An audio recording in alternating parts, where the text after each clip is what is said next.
Gabe just came back from Europe. He was in Israel and Hungary, and he's going to be talking about the effects of ALS real briefly because we are going to do this ice water bucket challenge right after. So it's so important to talk about what ALS is and how many people it affects. There's a fly ball to right field.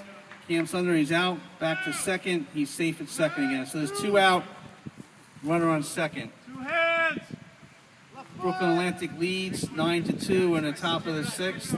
And Dr. Gabe, talk about ALS. You know, Steve, this is the perfect time to talk about ALS because looking at these wonderful players, they have excellent motor control. And you know that ALS is a motor control disease. It's called Lou Gehrig's disease. It's a kind of disease where the nerves degenerate slowly and actually in a very progressive manner, it actually kills the individual who has this problem. It affects the motor neurons, reaching from the brain to the spinal cord and from the spinal cord to the muscles through the body. It's a progressive disease, and basically all voluntary movements eventually disappear. We'll stop here for a second there with the ground ball to third, thrown to first, out. So it's the bottom of 7-6-9-2. Doctor, talk about the statistics behind ALS. How many people does it actually affect? I know it affects a lot of people across this country, and it also, the specific percentage is more than 12,000 people in the United States have a definite diagnosis of ALS for a prevalence of 3.9 cases for 100,000 persons in the United States general population. It's in 90 to 95% of all ALS cases, the disease occurs apparently at random with no clearly associated risk factors. It's a very serious disease, right, Doctor? It's very serious, and we need a lot of money to continue the research. We do have some medications which slow down the progression of the disease, but we are very far from reaching our goal of finding reasons for the causation and certainly the treatment.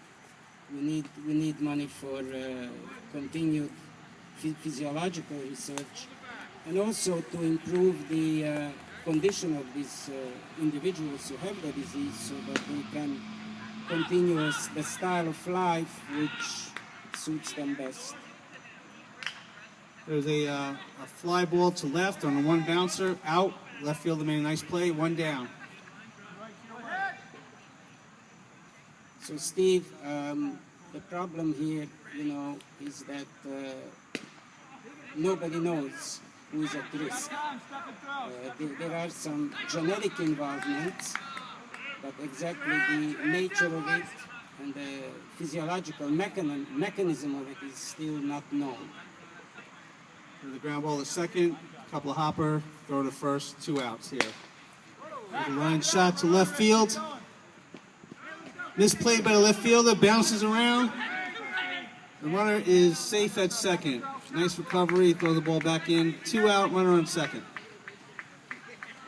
The important thing to remember about ALS is that it is the voluntary movements which are affected.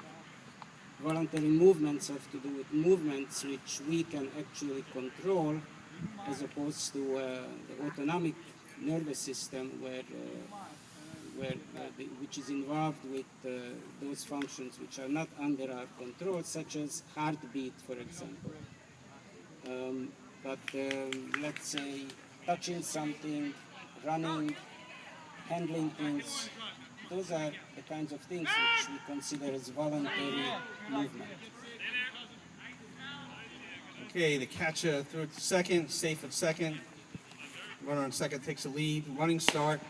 Fly ball hits to left field, towering fly. The left fielder is under it, makes the catch for the third out. We're going to take a station break, and we'll come right back here. We're at Smithtown Historical Society, the Brooklyn Atlantics 9, the New York Mutuals 2, and we're going into the seventh inning. We're going to take a break, Brian.